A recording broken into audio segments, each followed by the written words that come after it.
Well, hello, and welcome to Gallifrey's Most Wanted. I'm Ross Aiken. I'm Old Who. There's a thunderstorm moving in, and lightning is a form of static electricity, as was first proven by... anyone? Hi, and I'm Si. Benjamin Franklin. My mate Ben, that was a day and a half. I got rope burns off that kite, and then I got soaked. And then I got electrocuted. I'm very pleased to be back. It's been a long time. Oh, no, yeah, I saw that it was January 2023. Yeah. But I think, just one time when you and me talked, but I think you, me, and Fraser talked somewhere in between there. We did, that's right.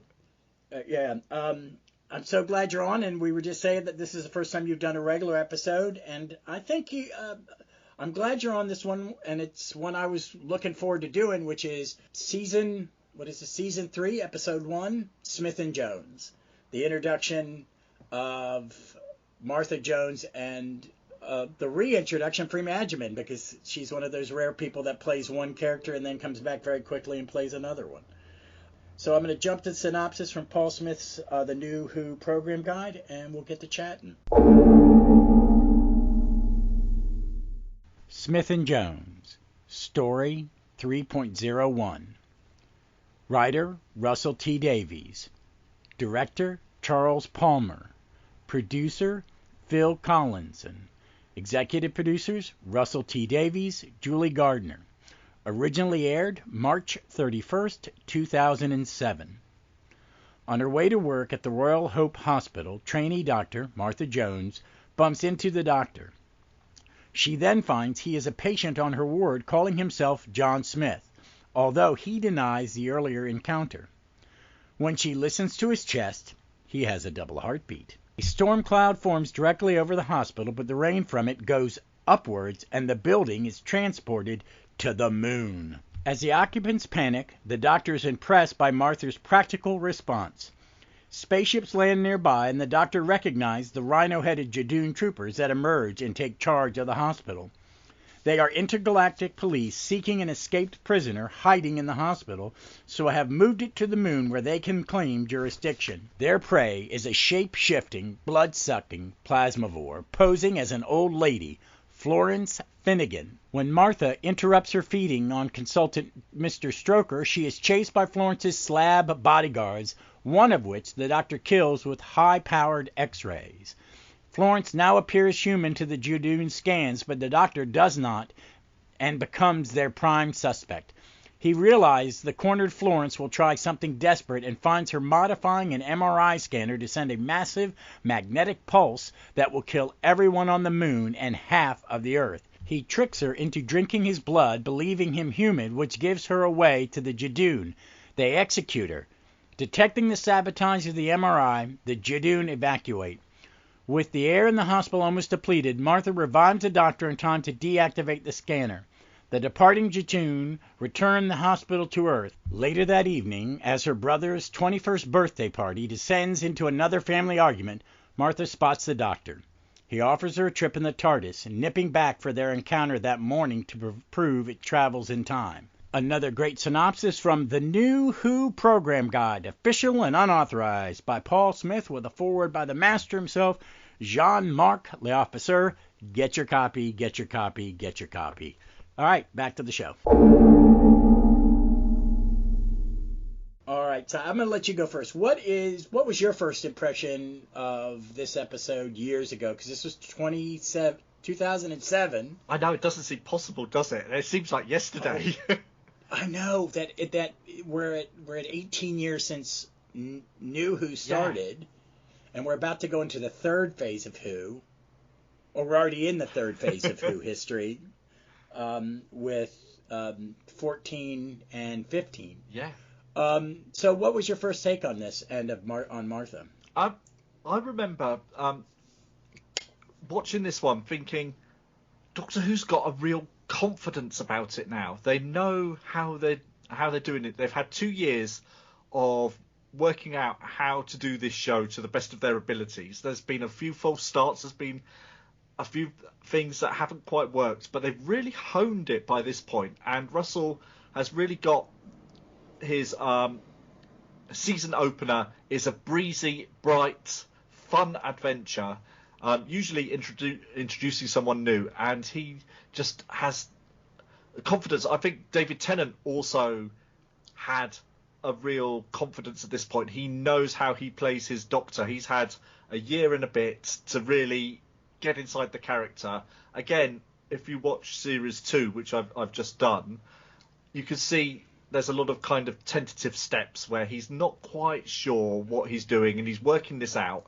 But here, this is the 10th Doctor fully formed. He is absolutely the star of this show. But he's generous enough to give his new companion lots of room to breathe. And Russell writes for her brilliantly and gives her lots of space in this story to show sort of many sides of the character. And so she hits the ground running because she's got so much to play with. Yeah, I agree 100% on that. I like that also in this era that Russell treats... I have to treat each season as a reboot. Not a reboot, but it has to go...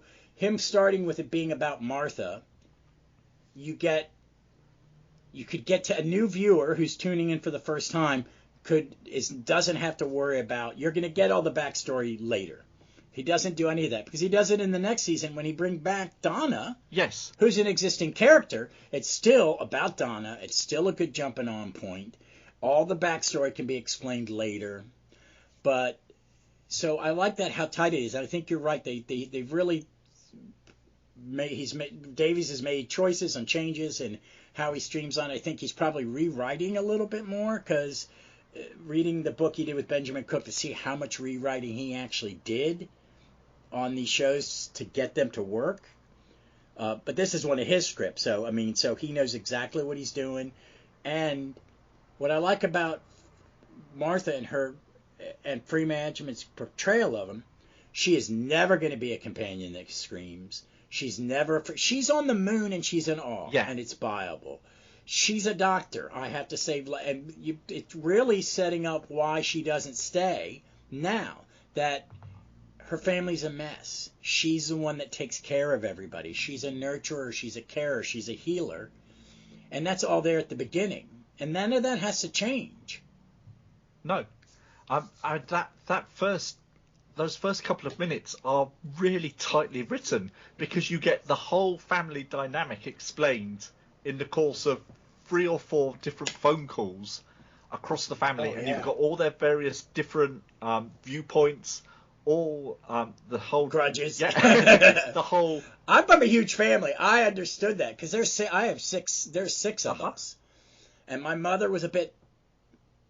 My wife met my mother 3 times and figured it out. Mary Lawrence is a bit mean. Yeah, she mean as a snake. So I kind of got all that dynamic, and I liked it. I liked my parents split up. I liked my stepmother, but at one point I didn't. Mm-hmm. You know, if it's a fresh wound. But I liked it, and that she's just laughing at it in a way. We'll just do this. Everybody, calm down. It'll be fine. Yeah, she's the peacemaker. Yeah, like you said, she's the level-headed one amongst them. She's actually the adult in amongst them all. So. Oh, yeah. Particularly against her dad, who is obviously in the middle of his midlife crisis with Annalise. Glad my father's midlife crisis was not that bad. It's so terrible. But I mean, because Davies plans everything out, and I think there's a rule, and I heard one of the producers of Modern Who said, don't do a serialized story if you don't know what your last episode is. Yes, you've got to know where you're going. You have to know the ending before you do episode 2 or 3. And he was talking about the first season of Discovery because they had to fix it. They had to make a course correction. Yeah. I don't know if you're a fan, but about midway through that season, okay. We're doing something completely different. Okay. We're going to do something light, cleanse everybody palates, and then go into the end. And, but he knows what we're getting. So I think the only change he had to make was taking the brother out because the actor wasn't available at the end of the season. And that's it. Yeah, and that's fine. He could do that with the story he was telling. He didn't need all of them there. So no, but he needed mom and dad and sis, and that was pretty much it. And it worked. And the casting of the family is impeccable. Absolutely. I mean, and, three of them, I don't know the dad that well, but the mom works every day. Yeah. Her sister, is it Gugu? I can never pronounce her last name correctly. Gugu Mabatha Raw. Yeah. She's in She's ton done of really ton well of, for herself. She's a lead in films, or the second female lead in American movies. When I watched the third Cloverleaf movie and she was the lead, I was like, you're in everything.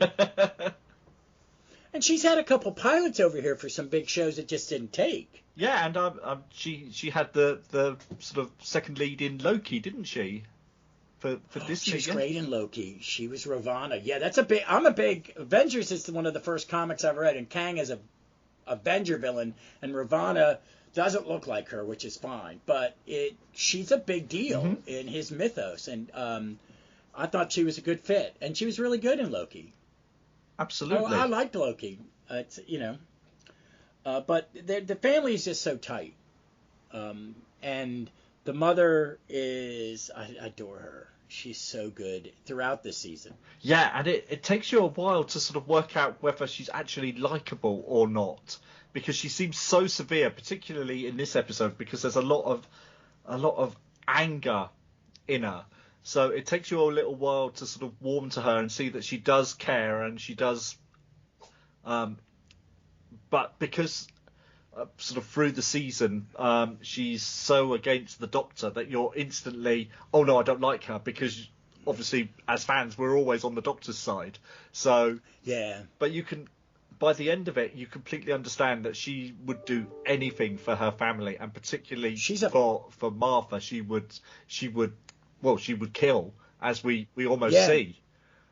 She's a mama bear. It is, it's like as good or bad as your mom may be sometimes, and everybody has, with parents, we all have different relationships with each parent, and they change, I think everybody needs to know is sometimes a mama bear is a mama bear, period, and stop. Absolutely. The most docile mom would even, and I have an older sibling, he's 13 years older than I to the day, and she would go, why does mom treat me as a child? I'm like, well, one, you're a pain in the ass, and two, you're her child. Yeah.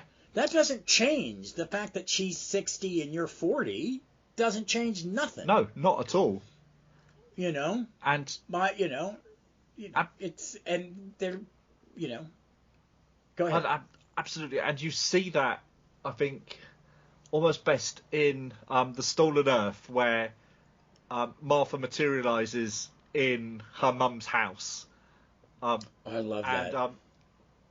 And she just when she turns around and she just says, "It brought you home to me," and it's just so full of warmth, and by then you just love Francine, and she's so you just understand the character. I really love that scene too.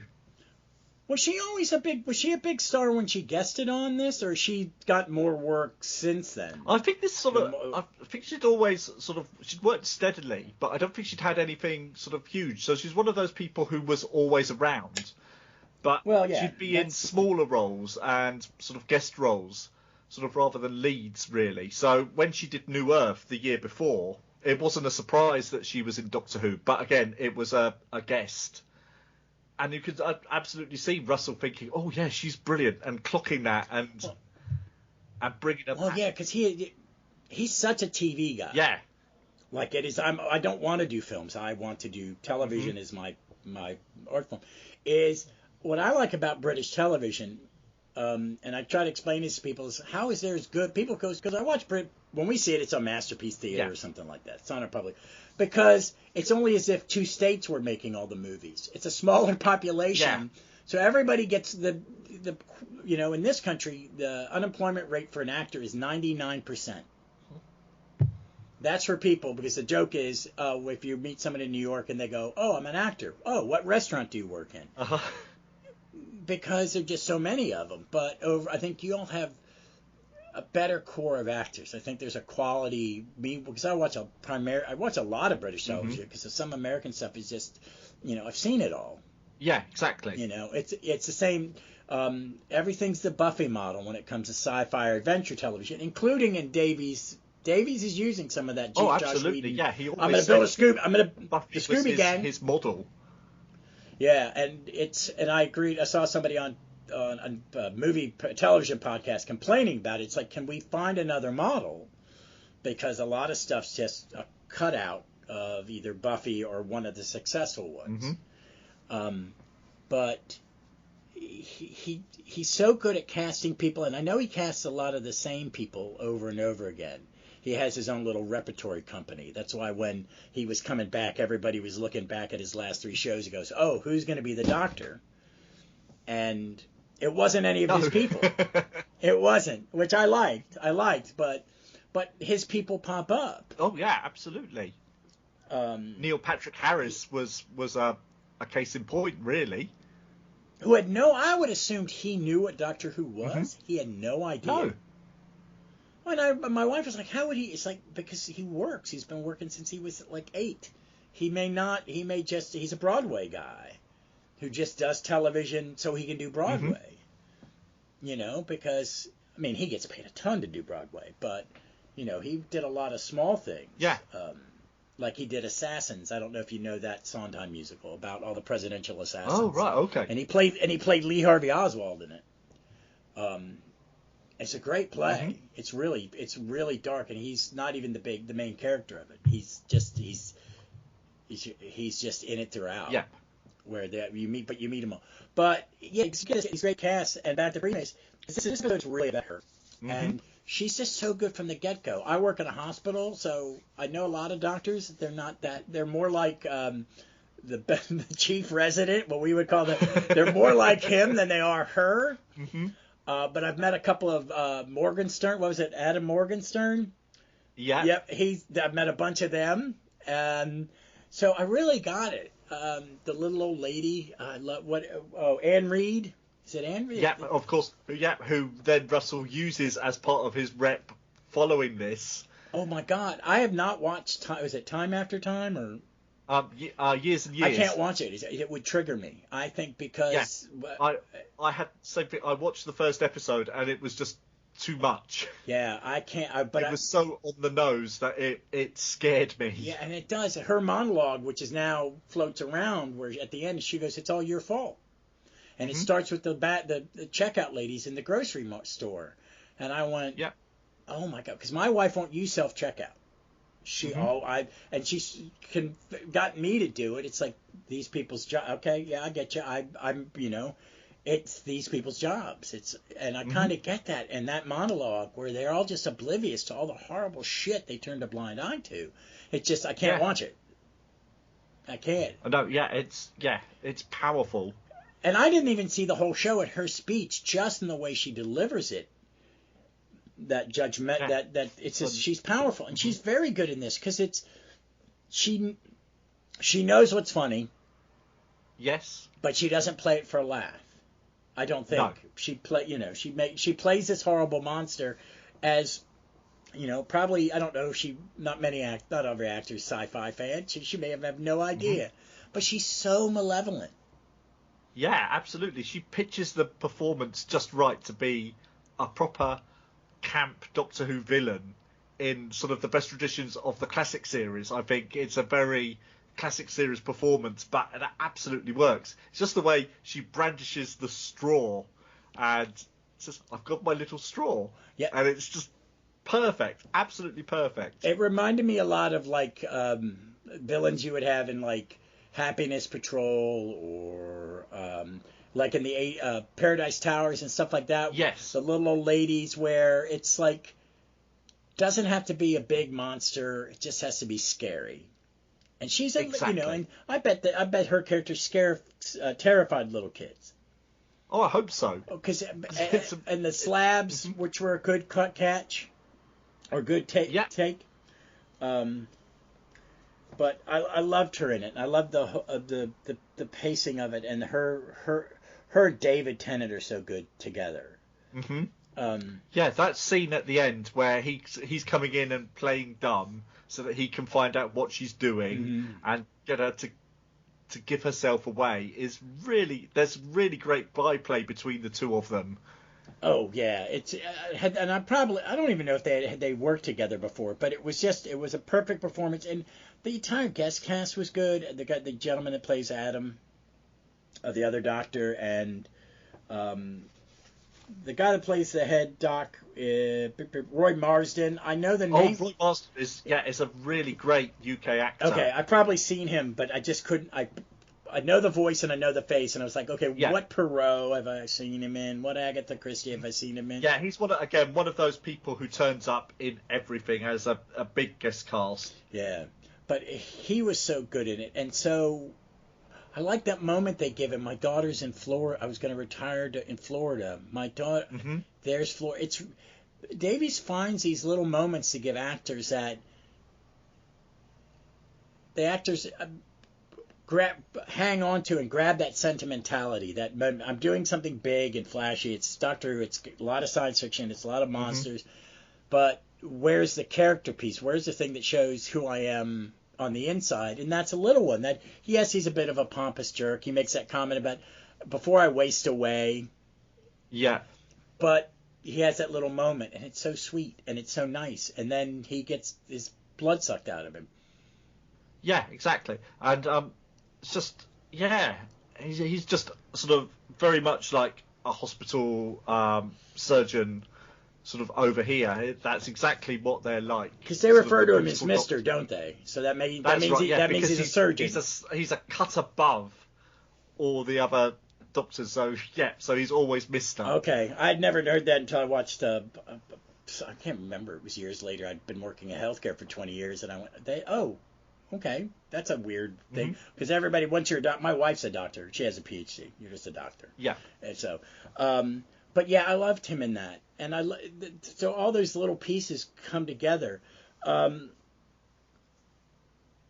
other thing that this one has, overall, what did you think of the plot? Because I want to talk about the Judoon kind of separately, because we've gotten to see it.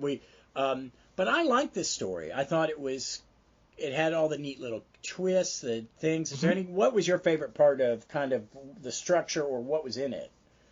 What I thought it was very clever, and I remember thinking this from the first time, that they take away the hospital from the Earth because they can't come to the Earth, so they take it to somewhere that is neutral so that they can deal with the problem. And I thought that is a brilliant piece of plotting. So it gives you sort of the spectacle of just taking away the hospital because they've identified that the person they're looking for is there, and then deposit that on the moon. What a great idea. It's simple, but it makes absolute sense that you can't bring the Judoon down to Earth at this point. So take it somewhere where they can deal with it, and then they put it back afterwards. Oh, yeah, I like that. I like the rain. Like, she's like, what rain? And then... Yeah. And then the rain going up. Yeah. Because it's being... Yeah. And I kind of like the way they treat it kind of like a disaster movie for a bit, for when everybody's freaking out, and the doctor's got to find out who's not losing their mind. And it's Martha at the centre of it, and that moment where she just walks back into the room and says, "Right, everyone, get back into bed. There's nothing to worry about. It's all going to be okay." You can see, she's absolutely on it straight away. Yeah, and her fellow student who's losing it, and he's mean to her. But what I like is that we get to see that she does what her instinct tells her to do, where she's just treating the patients. Yeah. She's like, okay, I've freaked out. I need to comfort the patients because we're all going to go, and I got to make it easier. And I kind of like that bit. And I liked a lot of the running. They go at the running almost immediately. Oh, yeah. Yeah. It's one big chase after you've had that moment of wonder, and the moment that Martha's had her little moment of we're on the bloody moon, which is really, really great. Yeah. And then it's straight off. As soon as the Judoon turn up, it's a run round the hospital to try and keep themselves hidden and keep themselves safe and do what they need to do. Yeah, it's... I like just the whole pacing and how they all had this thing and how it never slows down. And no. And I watched it now, and so we've seen Doctor Who special effects go up and down. Yeah. But I watched this and went, this is very basic in a lot of ways. When they're in the regular street, there's nothing they're still using low def. They're not even using high def cameras yet. No. And you can tell, but the effects still hold up. But it is, I'm thinking, what does this look like compared to The Giggle, effects-wise? And I said, I kind of like that this is, the special effect shots are they're just the right amount. You know what I mean? Exactly. They're not doing vistas. We get the vista. We got to see the rocket ships. We got to see them land. We get the cloud. But it's still, because it's Davies' Doctor Who, it's still about the interpersonal relationships. Definitely. And it becomes, because it's all just one building, you can contain everything in the building, and you don't need to show the moon sort of scape once you're inside, because you can see everyone putting the shutters down and things like that, just to keep it out. Yeah, okay. Now so if we turn away to look at this, written. if we have to pan to that window, ever have the blinds down because we can't afford the effect shot. Yeah. But you've had enough of the effect shot to sell the fact that they're on the moon. Oh yeah. And that's enough. And that wonderful shot where they walk out of the doors and look out in the Earth lights. Oh, it's so wonderful. I love it. I was a big NASA nerd as a kid, so I watched all those moon the moon. Oh, of course. And I'm old. I actually do remember the first moon landing. I was little, but I remember it, and the other ones that followed. But it's just kind of cool. And I do want to give them their due. Is I think this is one of the Judoon are introduced in this, and I think they're one of the best monsters in modern Who. Or oh, absolutely. Because Vic loves them. My former podcasting partner, she loved them from the moment they said anything. But I do like them, and I think they've been created as a monster that can be reused and not overused. You know, like I like the Weeping Angels, but sometimes they're kind of I feel they're shoehorned into a story. And I don't think they're scary all the time. No. But the Judoon don't need to be scary. They can be intimidating because they're just... Yeah, I think, it's intimidating from the size and the particularly sort of the way they're dressed and the big helmets. They're impressive sort of from the moment, and imposing from the moment that they make an impact sort of straight away.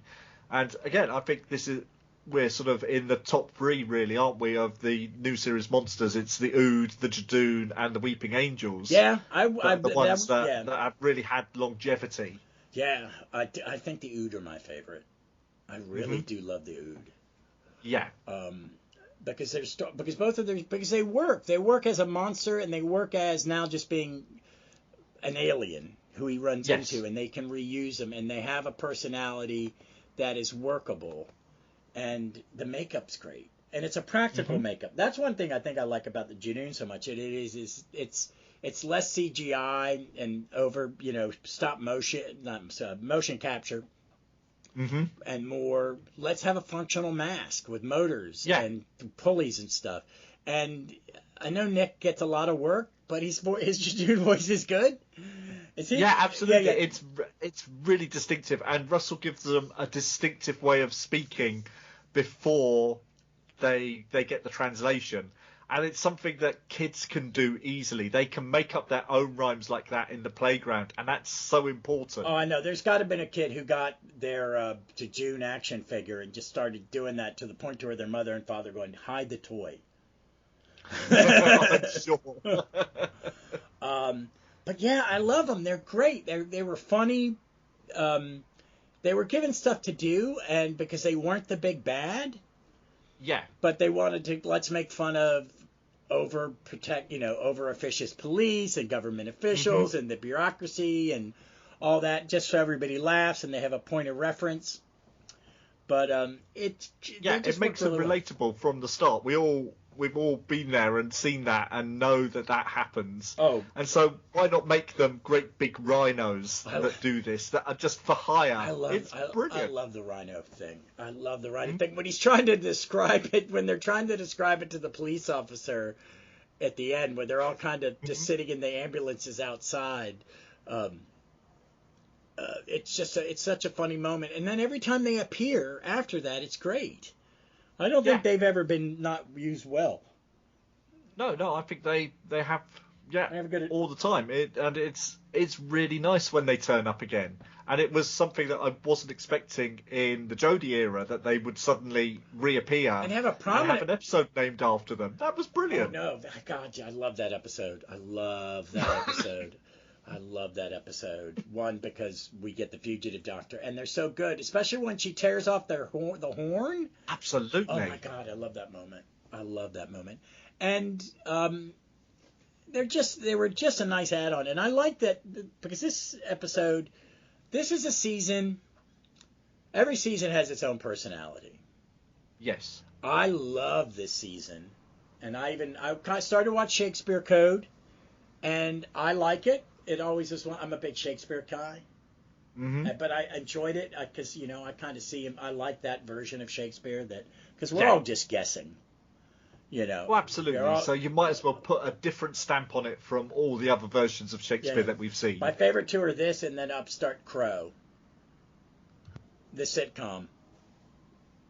But I really like Martha's story. I have a problem with the finale.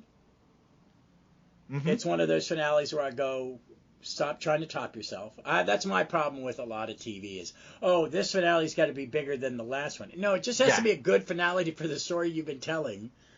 Mm-hmm. And sometimes I think it bites him in the butt. And as Victoria called Tennant in the two-parter, the Dobby Doctor.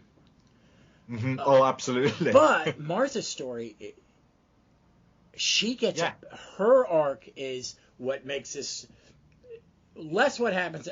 I think. Even in the Donna one, Donna's arc isn't as life-changing in some ways as Martha's, because Martha's is life-changing. Donna's is erased. Mm-hmm. It's a tragedy. And that I love that Martha is the only companion that we ever get to kind of see go on her own terms. Absolutely, yeah. She goes on her, with her own agency, and she makes the choice. And everyone else doesn't get the choice, which I find old hat. It's the point where can we just have go? I take leave. I've just seen it too much, Seth. I've hit my limit. You've crossed the line. I'm done. I don't have it in me. Or it wasn't until I watched the animated Fury of the Deep that, wow, Victoria has this great exit, and it's a part of the plot. It's just that kind of tacked on, and I like that with Martha. That Martha has. Some people felt like she didn't have agency because of the unrequited love with the doctor thing, but I think that passes quickly. Mm-hmm. And once they start traveling together after he's brought her back, and he says, "Let's go one more trip," it's more about their friendship. But definitely, and she is such a great character, and it's all here because she carries the episode more so than, say, David Tennant does, and I think it's constructed that way. That I think if you were to count up screen time, she's on camera more, and I think. Oh, absolutely, because the Doctor is very much sort of in bed and watching, but he's not active in a lot of the story in the way that Martha is, and it's Martha who's going round the hospital, sort of checking up on everyone, doing all of that, while the Doctor is just watching her. So she's the active one, and he's a bit more passive until they meet as equals suddenly. And I want to know, watching it this time, that when she says, "You came up to me in the street and took off your tie," and he goes, "Oh, I did. Why would I do that?" He said, "I don't know. Mm-hmm. Do you have a?" I think at that I watched it, and I've got a whole different take on this. Is he's searching her out. Yes. When it all goes crazy. I had to have gone back to her for a reason. I get it. Mm-hmm. Yeah, and then he's really paying attention to what she's doing after that. Because I think he sees that as, I thought she was so impressive. I need to send myself a message that she's going to be the one to help me save the day. Because I found my little... Because, he lands, he meets the greengrocer, and they start a revolution. That's kind of my favorite kind of Doctor Who companion. Is the one where he bumps into during an adventure and, you're so brilliant in a crisis, let's become friends. Exactly, yeah. And then he seeks her out at the very end, obviously, after the party. And he's just there in the background, waiting for her to spot him and the TARDIS. And ready to go. Oh God, I love her. When she goes in, she goes, "It's made of wood." Yes. And I liked her first one, and the whole thing where she's asking about Rose. Yes. And all that, and I'm not the biggest Rose fan.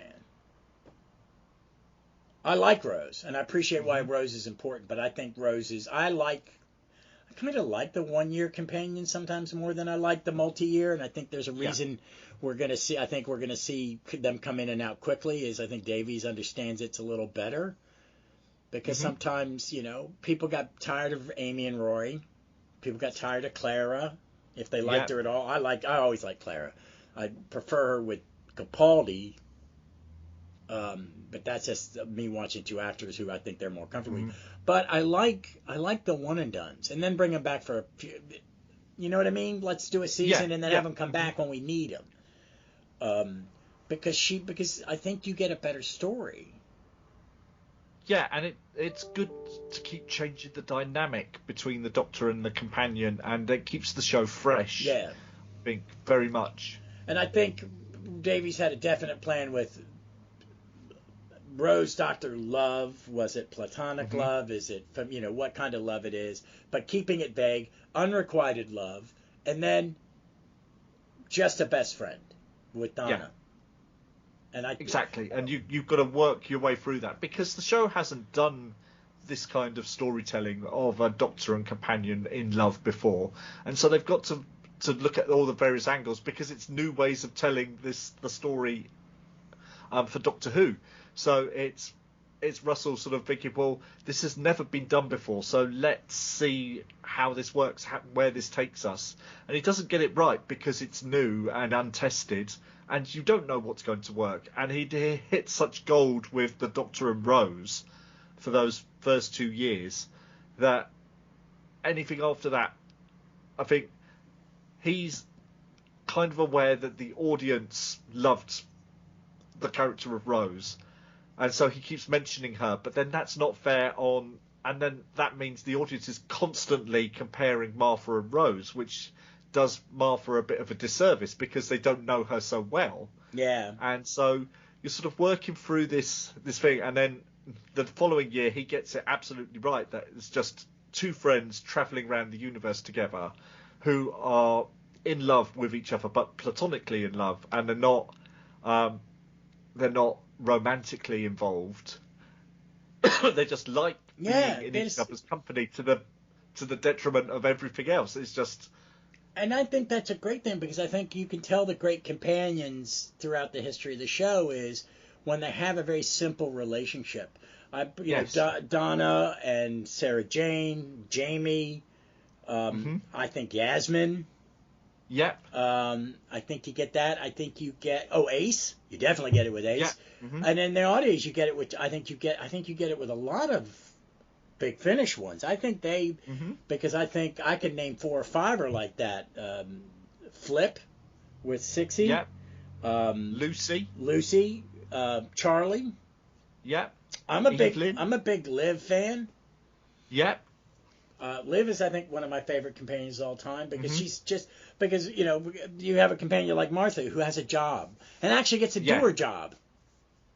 It was nice to see Mel actually at a keyboard of a computer. Yeah, absolutely, which you never got to do before.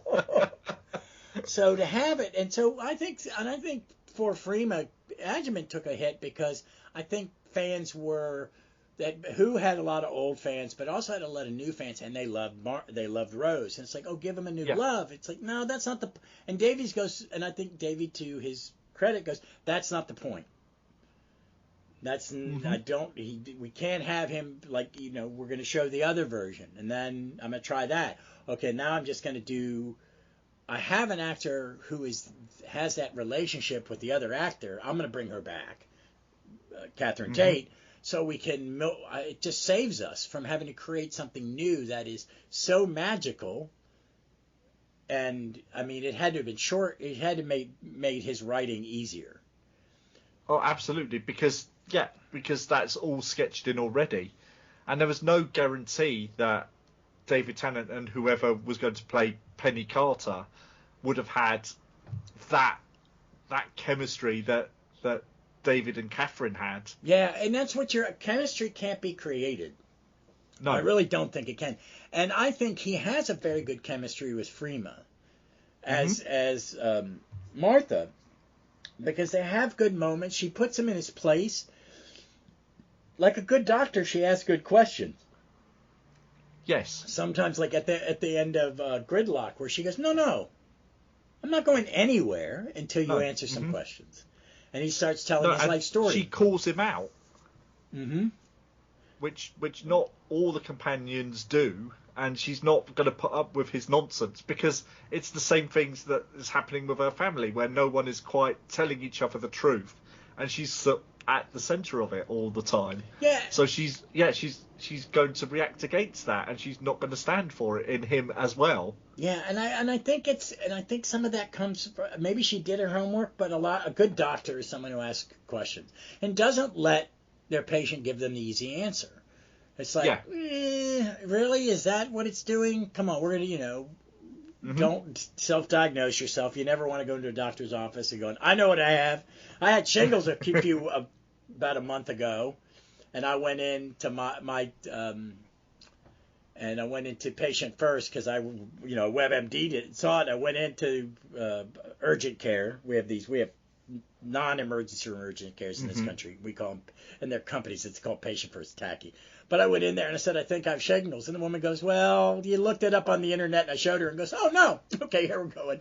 And she had the two big, she just started going, I'm going to give you an antiviral and a steroid. This is going to hurt later. I was like, I know. I knew what it was.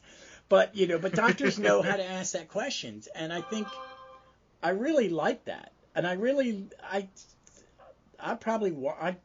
have not rewatched a lot of Doctor Who because I watched so much of it during the pandemic. Yeah. And so what I was watching a lot of, I went back to old Who. So I haven't really watched modern Who unless it was brand new on the air. So it was nice to go back and watch Martha's, and I even watched part of the next one.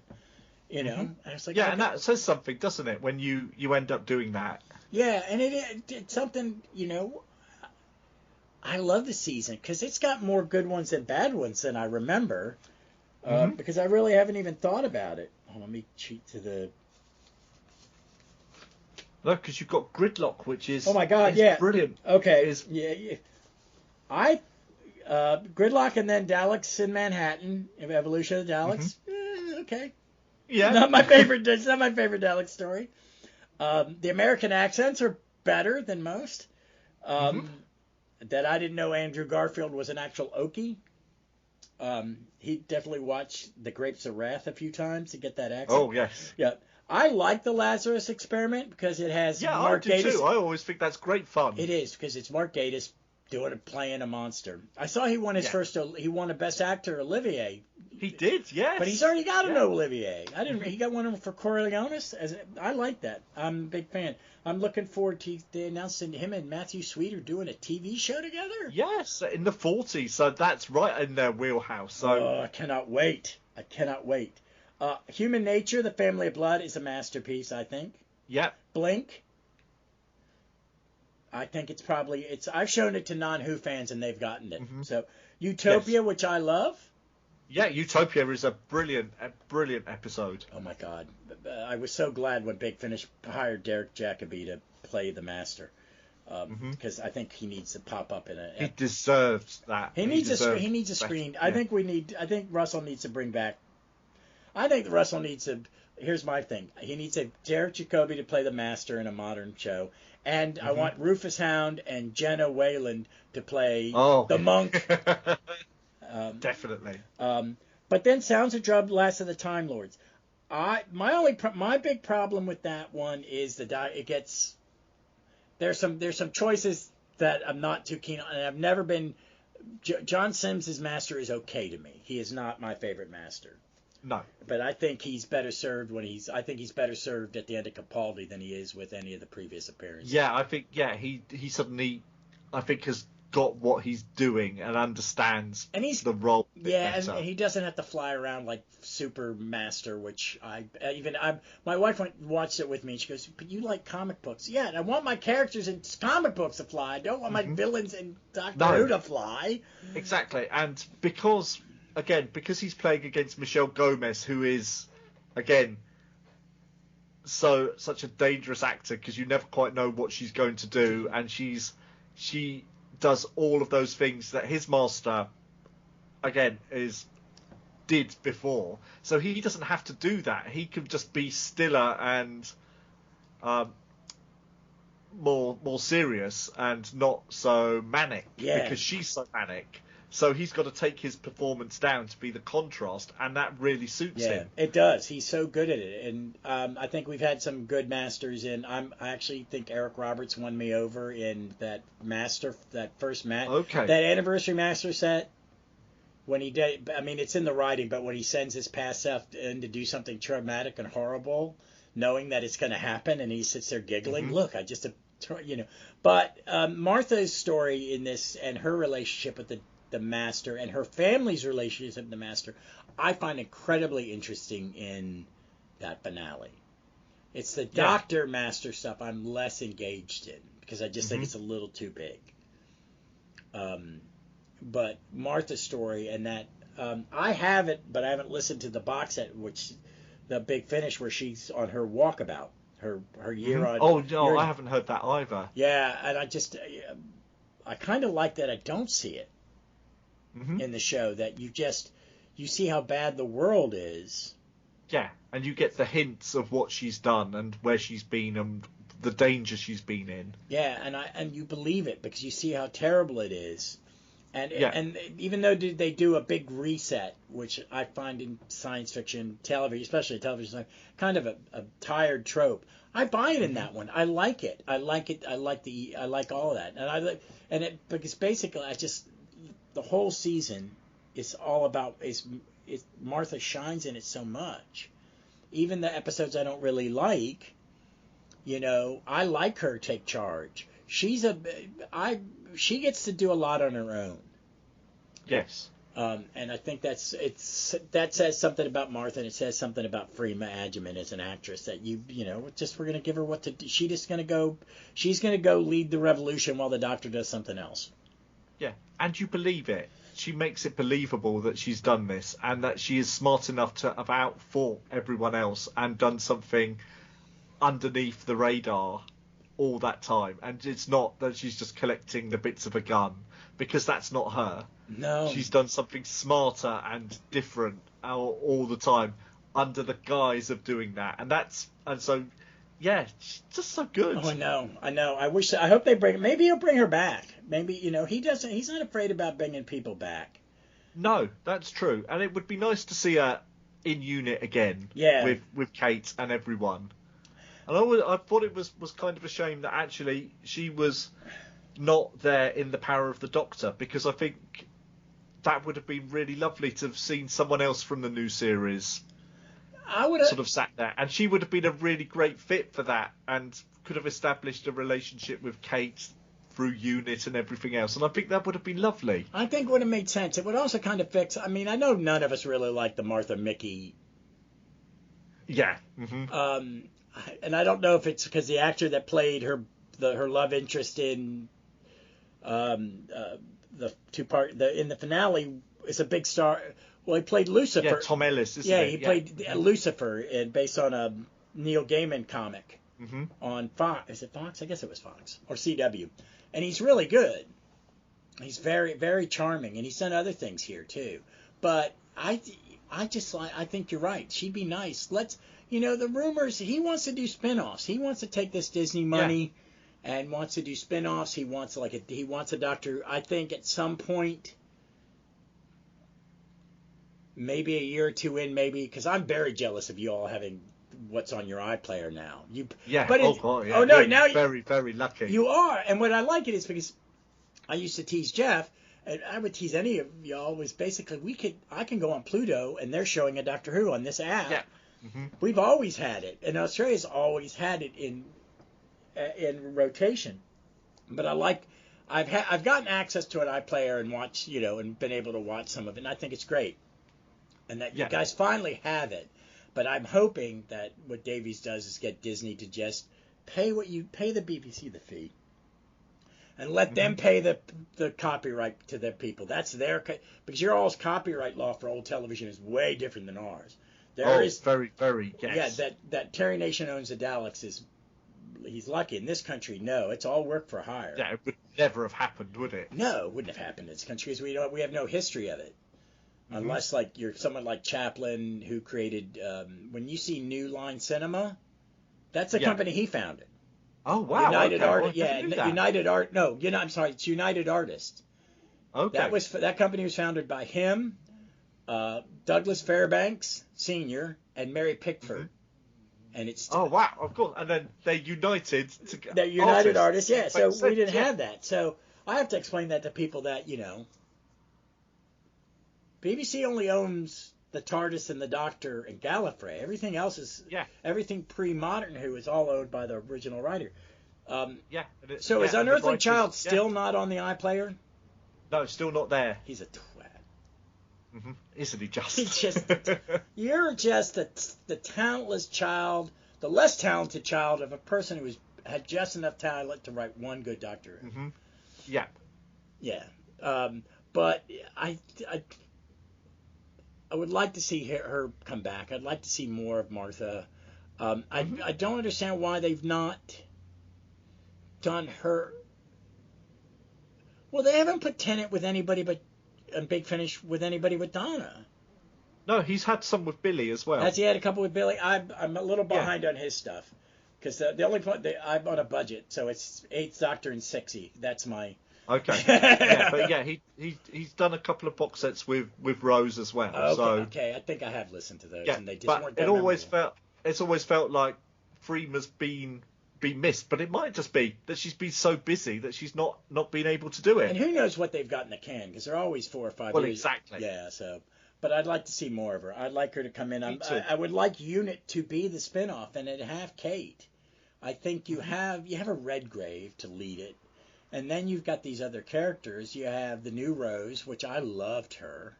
Yeah, she was really good. Talk about her plot line in her first appearance in an old story, but you get to see making her trans is such a good idea, and to show all the pain of it and why representation is necessary, and to do it. I never felt anything was heavy-handed. So you have great characters. You have her. You have Bonnie Langford. Let her work. Let her do what she's good at. She's she's been working since she was 12. Yeah, exactly. And she's a phenomenal actor now. She is so good. How is she in her soap? I don't know. I haven't watched. She was in EastEnders for a while, wasn't she? Yeah, and she's brilliant. Yeah. Well, I mean, she's my age, and they still have her play Roxy. In Chicago, like if they need someone, literally, I think they hired her to sub in Chicago because it's been running at a local theater, a big theater in Chicago for years, which doesn't happen in big cities in this country. That's only normally in New York. But they had a long run. Exactly. So might as well have it in Chicago, and I think she's filled in when it was running on Broadway. We need to train a new Roxy. So can you come in and fill in for a month? And she's amazing, and I was so happy. I can't wait to see. I guess it's the 2nd or 3rd episode they're in, because they've started to drop the hints. Davies knows how to promote the show too, which is nice. Doesn't he just? Yeah, he's got a little John Nathan Turner in him. Just a bit. Just a bit, but that's fine. John Nathan, he is. But so we've done what any Gallifrey Most Wanted goes. I've gone off on tangents. Overall, I really love this one. I think it's one of the best season premieres. I like it. I like it better than. I'm a big Moffat fan, and I think it's better than all but his first and last one. Mm-hmm. The pilot's a really good one, and the 11th Hour is really good. Yeah. But I think it's I think he really nails the premieres.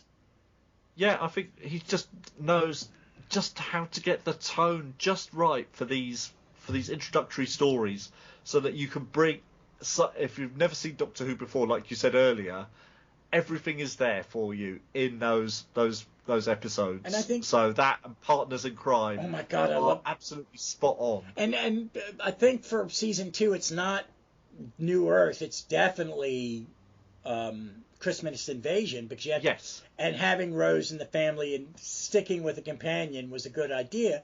But I mean, he only appears in for like a few minutes at the beginning and then at the very end. Because of it's got to be about the companion. And that's kind of what Modern Who, for the most part, has been about. It's been more about the companion. I think Chibnall, it was as close to original Who as you're going to get. Yeah, absolutely. As a modern audience is going to accept. Because the story is important, but, I want to see my characters change. I want cause and effect. I grew up in the era of TV reset, where at the end of every episode, everybody was right. None of the trauma they went through has anything to do with them. And it's just done. It is done. And I find watching old TV very hard, old American television really hard when I go back to watch it.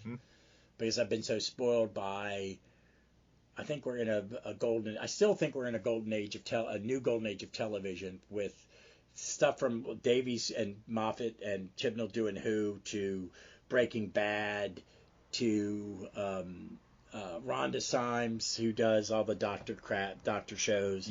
And other people.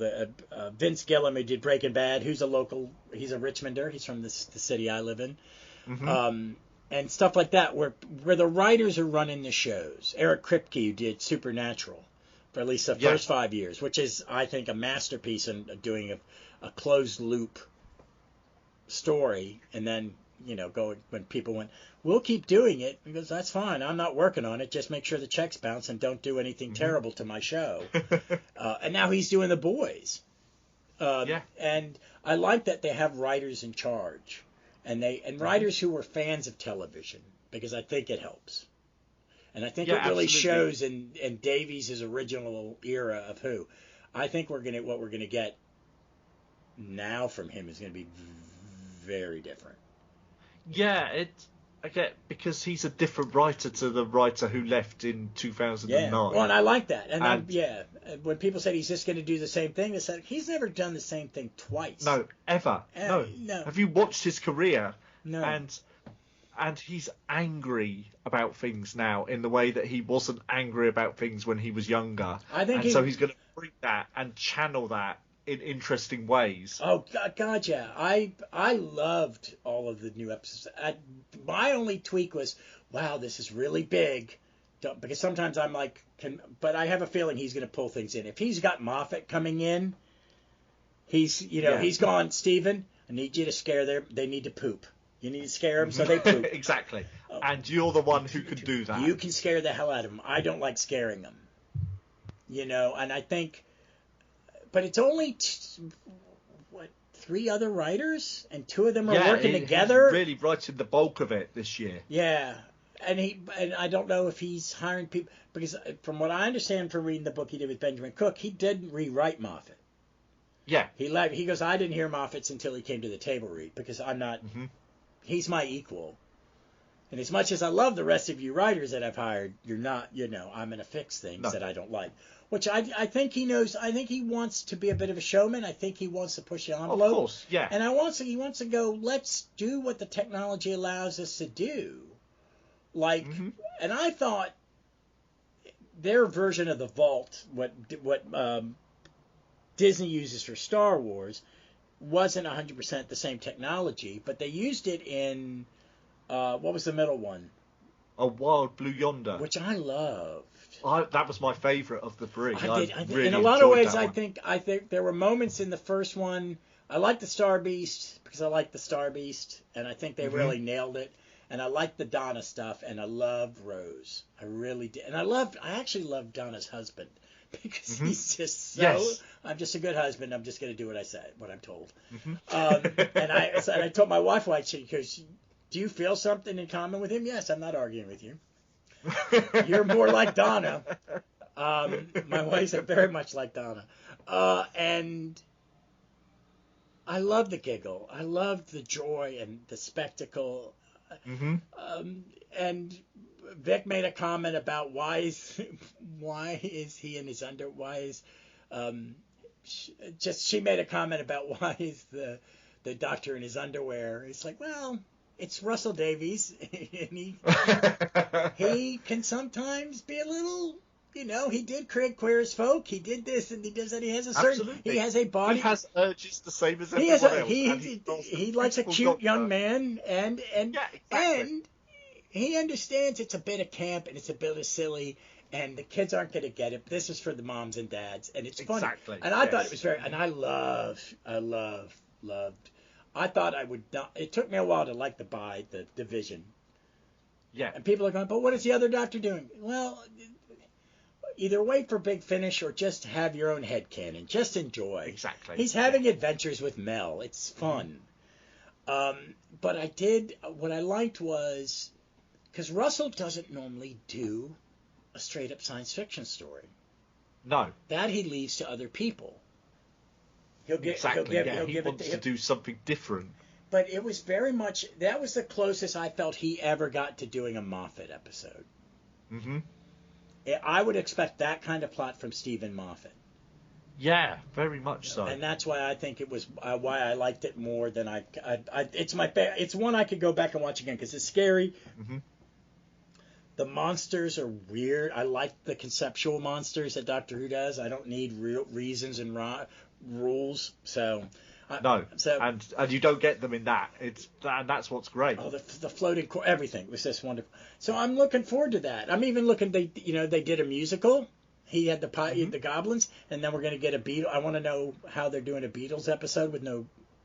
Yeah, that's going to be fascinating. That one, I'm intrigued by that. Supposedly they didn't get any Beatles music. No, apparently not. So the Beatles don't license their music very often at all. Well, yeah. And if they do, it's incredibly expensive, even with the Disney money. Because it's not them. It's Jackson's estate. Mm-hmm. Because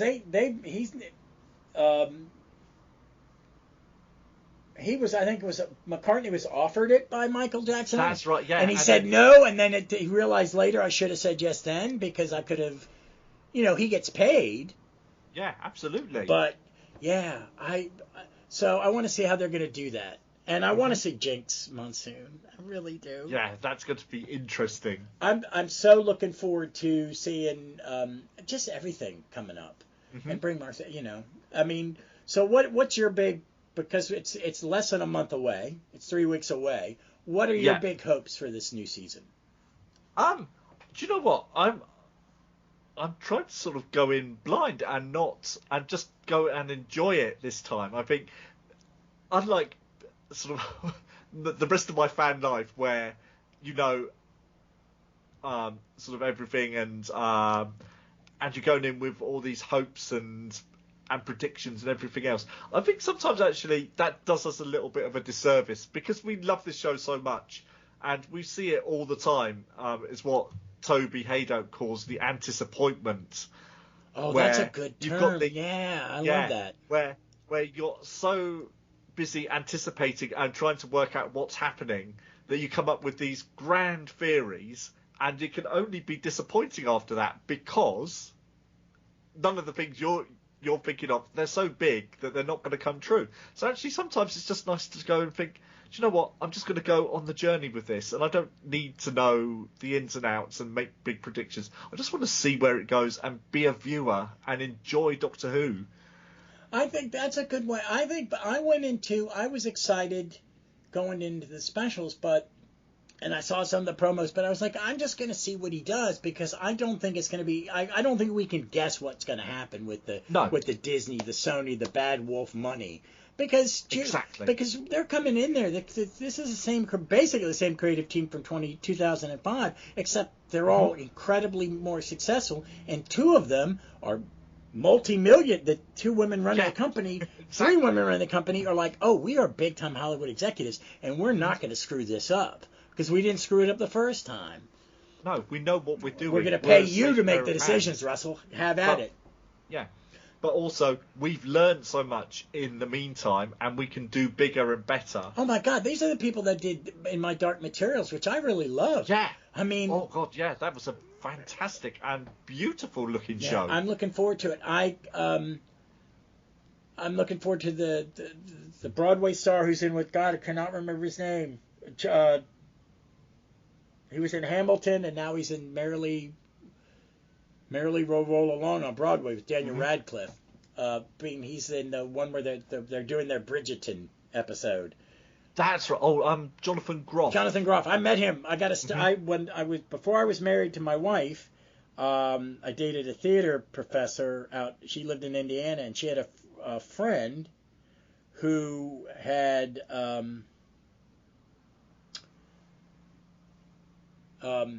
had a friend who had had been a roommate with him. Oh, right, okay. And we went for Thanksgiving. We went and saw the original cast minus, because he's not the original Prince John, I don't think.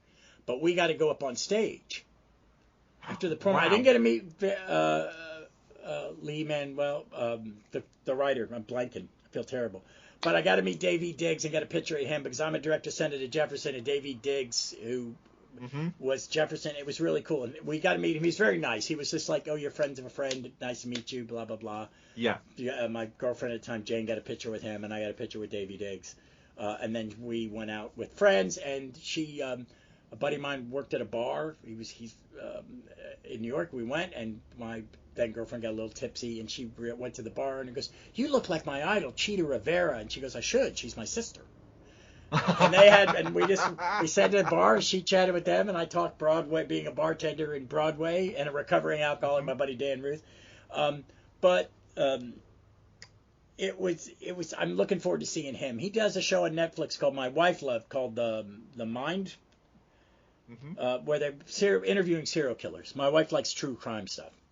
Okay. Yeah. So she watches it, and she watches Dateline. It's an American thing where they capture bad guys and they tell. And she goes, I said, "What do you get from learning from watching all that Deadline? That if I kill you one day, that I'm just gonna have to confess to it and say he deserved it."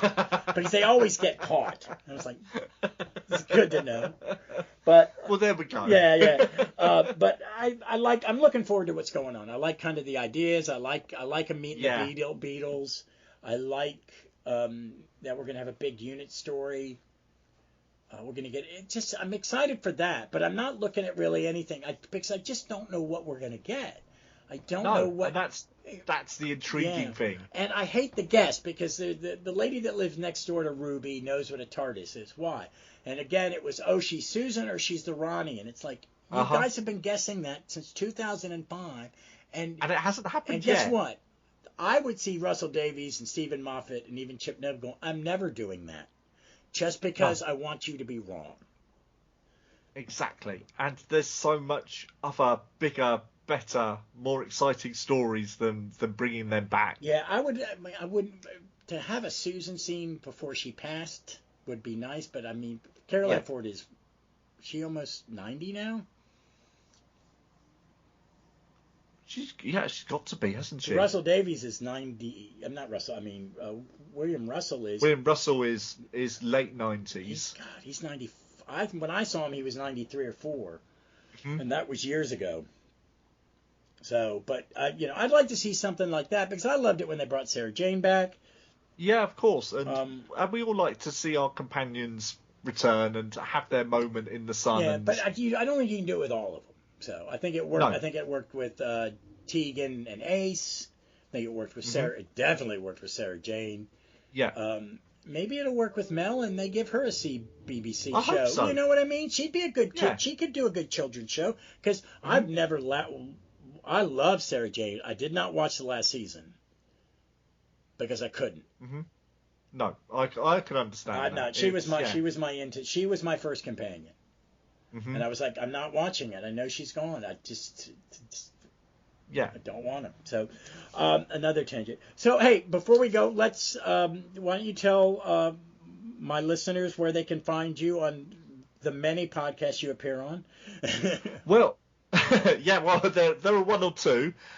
So my main one really now is my own one, which I've started at the end of last year, which is called The Library of Impossible Things. Great title. And it's all about fans bringing an object that they love associated with the show and basically telling the story of their relationship with Doctor Who. And the conversations have gone to some extraordinary places, and there's been sometimes it's confessional, sometimes it's funny, sometimes it's moving.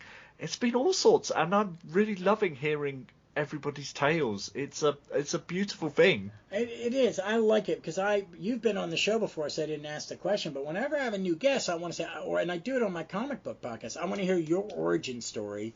Exactly. I want to hear your origin story with this, because I'm more interested in that almost any time talking to a fan. What made you a fan? What made you nerdy about something? And because Doctor Who's so big, everyone's story is kind of similar because we all fall in love with the show, but the way we react to it and the way our fandom grows and changes over the years is a really fascinating thing. And there are people who've been involved with fandom from sort of their early days, people who've found it late in life, and some people who've just had a very solitary thing for most of their life. And it's really, really interesting, and really everyone is different. That's great. I gotta get caught up because I like to hear about a degeneration. Like, I got Vic to watch. She watched new, and then she watched old because she had a newborn, and in the middle of the night, and she goes, "Oh, now I get it," And I had to convince her to watch Old Who, and I did it by tricking her by saying, "Well, we're gonna watch just the pilot and the first story, and then I'm gonna have you watch. But let's watch the making of documentary first." She goes, "Okay." Mm-hmm. And she was like, "They made this on what?" And she heard the price, and then she did it, and then she converted it. She goes, "That's $25,000 an episode." I said, "Yeah, it's guerrilla theater. Yeah. It's kind of like the theater."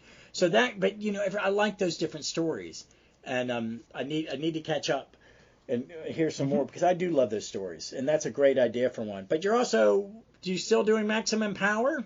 Yeah, we're still doing Maximum Power, the Blake 7 podcast, so we've got one more series to go, and we will be back to do that. So hopefully we'll have the episodes ready for September to build up, and we're going to try and do an episode a week in the sort of around the dates that the episodes of Series D were originally broadcast in the UK, and finish with Blake just before Christmas. Which will be really, really good fun. I've been reorganizing DVDs as I've gotten rid of stuff, and every time I grab the Blake 7, it's like I'm going to rewatch it and then listen to Matt, because I don't know it well enough to listen, because I only watch it once. I tried years ago, and then I tried during the pandemic and just kind of went, well, I've watched everything else. And I watched it and went, wow, this is like real science fiction. And it's really good. And it made me fall more and more in love with Paul Darrow. Oh, absolutely. So, yeah, he's a force of nature, Paul Darrow. He is. All right, folks. Well, thank you again. Please check out Simon's podcasts. I will put a link up to them when I post this, when it goes up. 2 weeks, probably, our time. You'll hear it. And I'll have one more before they have the Curse of the Black Spot, before the new shows start. I have a guest for that one I've got lined up. Somebody's taking one for the team. Thank you very much. But also check out my comic book podcast, Stop, Let's Team Up. It drops anywhere from 1 episode to 3 episodes a week, depending on my workflow and what comics I can get read. But until then, folks, we look forward to seeing you somewhere in time or space.